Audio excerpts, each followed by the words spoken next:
Okay, so let me make this clear to you. If Joseph Smith was partly from Jesse, he could not be Shiloh because the keys or the scepter of power would not have departed from Judah, because Judah or Joseph Smith is part of Judah. So he could not be Shiloh. If Joseph Smith was a pure Ephraimite, he could be Shiloh. Okay? But the Messiah ben Yosef is partly from Judah and partly from Joseph. So that Masonic individual, who I am, could not be Shiloh because the keys were given back to Judah when I came, and they were given back to me. I am partly of the house of Judah and partly of the house of Joseph. Joseph Smith is a pure Ephraimite. If Joseph Smith was partly of the house of Judah, he couldn't be Shiloh because you're saying that he's a Jew. He's partly a Jew. So how could the scepter of power depart from Judah if Joseph Smith was a Jew? It doesn't make any sense.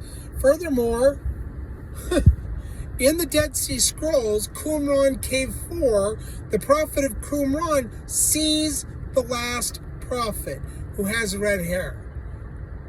There are many things that are spoken of by that prophet in the Dead Sea Scrolls that give a very detailed description of Messiah ben Yosef.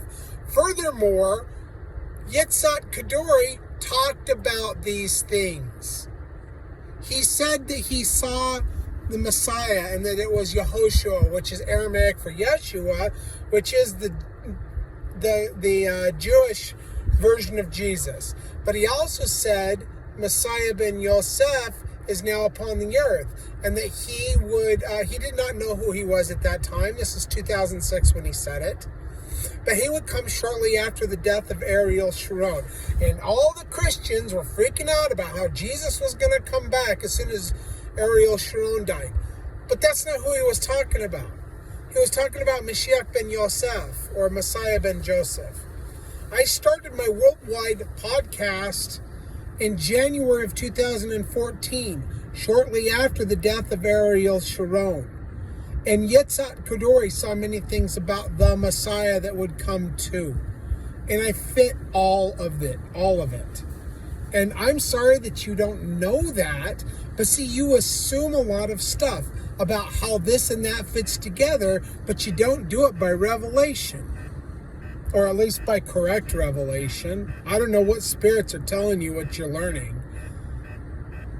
But the fact of the matter is, I fit the mold. Okay? Not only that, when the Father told me to kneel down before him and ask him who I am, he showed me.